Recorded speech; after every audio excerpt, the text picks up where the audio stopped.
전주에서 열린 세계 인라인 마라톤 대회에서 수천여 명의 선수들이 도심 속 질주를 펼쳤습니다. 군산의 한 자동차 대리점 판매 사원이 차량을 싸게 주겠다며 고객을 속인 뒤 수억 원을 챙겨 잠적했습니다. 신도심 개발로 새 학교 수요가 늘고 있지만 학령 인구가 줄고 교육부 심사가 까다로워 학교 신설이 쉽지 않습니다.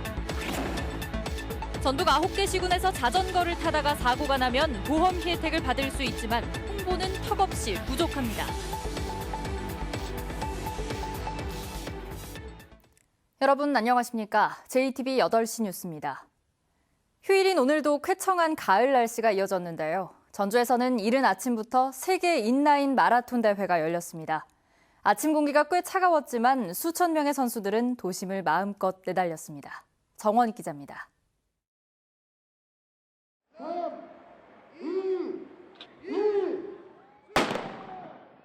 미끄러지듯 세찬 질주가 시작됩니다. 탁 트인 도로, 마음껏 가을 도심을 내달립니다. 해마다 우리 전주대회 참관을 하는데요. 그런데 이제 날씨도 오늘 날씨 너무 좋고 다른 날 저건 비해서 공기도 너무 좋고. 쏜살 같은 엘리트 선수들, 서로를 밀고 끌어주는 동호 회원들. 아빠와 손잡은 어린이는 물론 60, 70대 노년층까지. 힘들면 쉬어가고 다리에 쥐가 나도 모두의 축제장입니다. 화이팅! 화이팅! 자녀를 응원하는 마음은 한결같습니다.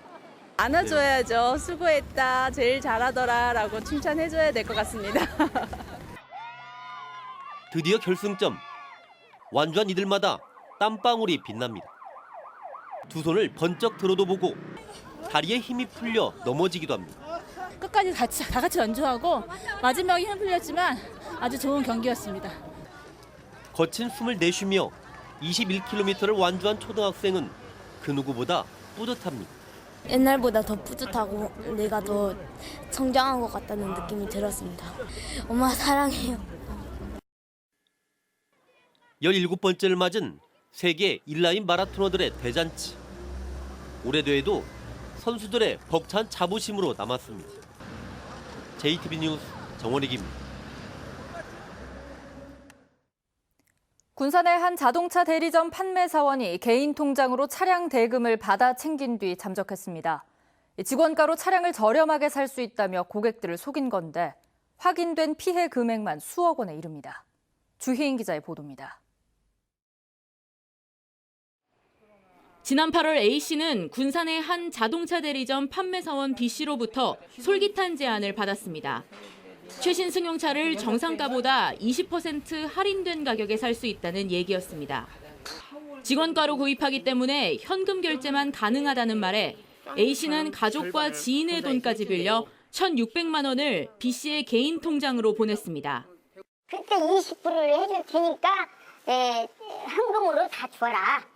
주면은 최대한 300서 400DC가 간다. 그런데 이달 초 B씨의 연락이 갑자기 끊겼습니다. B씨로부터 영수증은 물론 계약서도 받지 못한 상황. A씨는 통장 명의가 B씨의 이름과 함께 대리점 이름으로 돼 있고 과거에도 수차례 B씨를 통해 차량을 구입했기 때문에 전혀 의심하지 않았다고 말합니다. 자동차 영업소 계좌로 딱 붙이라고 다니고 그리고 붙여서 조금 차를 몇 대를 뺐고 개인자로 넘어갔다 하면 의심을 했죠. 현재까지 확인된 피해자는 6명. 피해 금액은 2억 5천만 원에 이릅니다. 대리점 측은 보상이 어렵다고 밝혔습니다.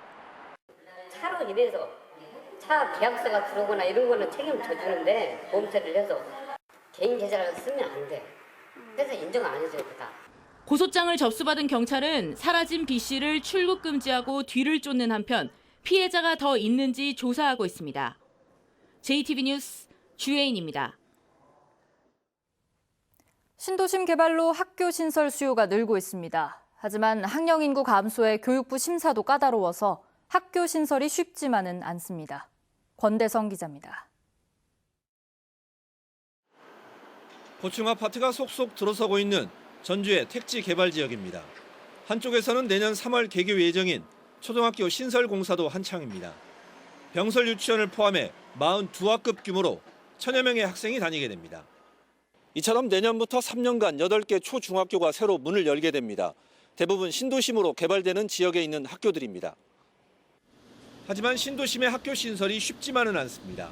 당장 전주 에코시티의 중학교 추가 신설은 유보됐습니다. 학령 인구 감소 등을 내세운 교육부에 까다로운 심사를 통과하지 못했습니다. 교육부 중앙투자심사위원회 심의를 받아서 학교를 세우는 것이기 때문에 그 부분이 가장 어렵습니다. 교육부는 지난 2014년부터 전북의 6개 학교 신설을 승인하면서 11개 학교의 규모 적정화 등을 조건으로 내걸었습니다. 이 때문에 기존 학교를 옮겨 짓는 경우도 많아지고 있습니다. 실제로 군산에서 2개 초등학교가 원도심에서 신도심으로 옮겨 문을 열었고 내년부터 문을 열 3개 학교도 마찬가지입니다. JTB 뉴스 권대성입니다. 전주 등 전북에서만 9개 시군에서 주민들이 자전거를 타다 사고가 나면 보험금을 받을 수 있습니다. 다만 이런 혜택을 아는 주민들이 많지 않아서 적극적인 홍보가 필요해 보입니다. 나금동 기자입니다. 전주에 사는 이모 씨는 자전거를 타다가 넘어졌습니다. 이 사고로 왼쪽 팔꿈치에 금이가 전치 5주의 진단을 받았습니다. 그리고 사고가 난 지 열흘 뒤에서야 전주시가 주는 보험금을 받을 수 있다는 사실을 알았습니다. 다행히 그 친구가 그런 거 있다더라고는 알려줬기 때문에 제가 이 보험 혜택을 알았죠. 그렇지 않았으면 몰랐죠. 전혀 홍보가 잘 안 돼 있더라고요. 좀 아쉽게도.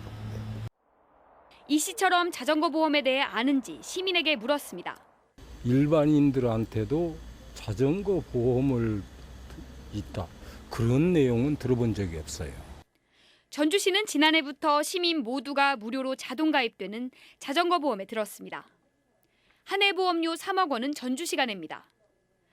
자전거를 타다 다쳐 전치 4주의 진단을 받으면 30만 원, 8주 이상이면 70만 원, 숨지면 최대 2,500만 원을 받습니다.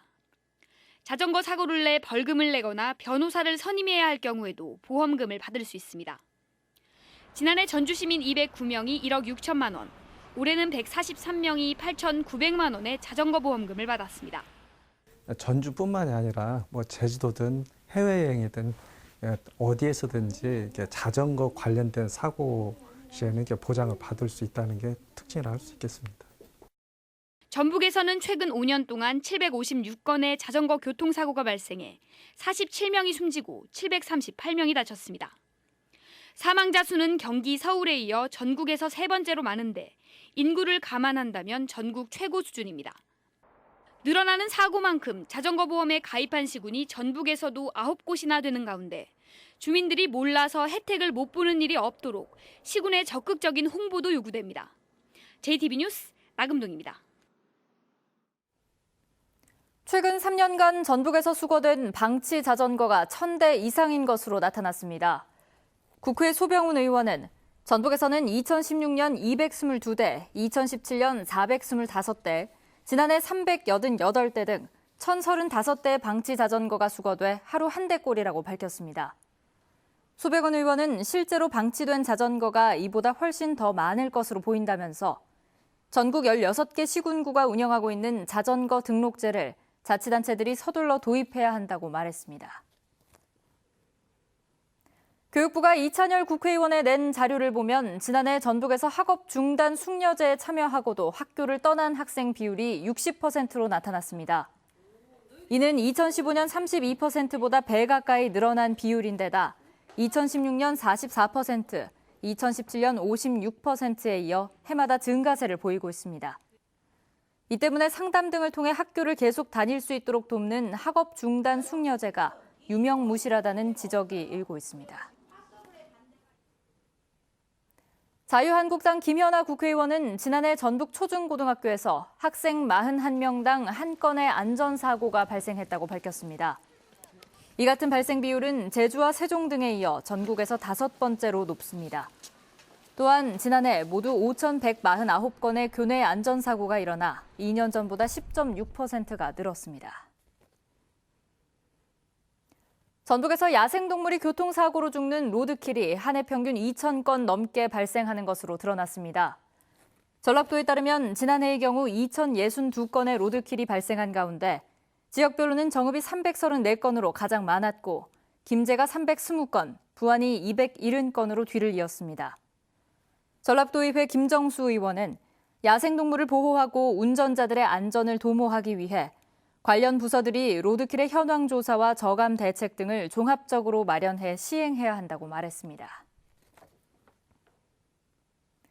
전북은 오늘도 낮 기온이 18도 안팎까지 올랐습니다. 내일은 맑다가 낮부터 구름이 많아지겠습니다. 아침에는 짙은 안개가 끼는 곳들이 많아 주의가 필요합니다. 아침 기온은 1도에서 7도에 머물고 바람이 불면서 쌀쌀하겠습니다. 한낮에는 기온이 17도에서 20도까지 올라 일교차가 크게 벌어지겠습니다.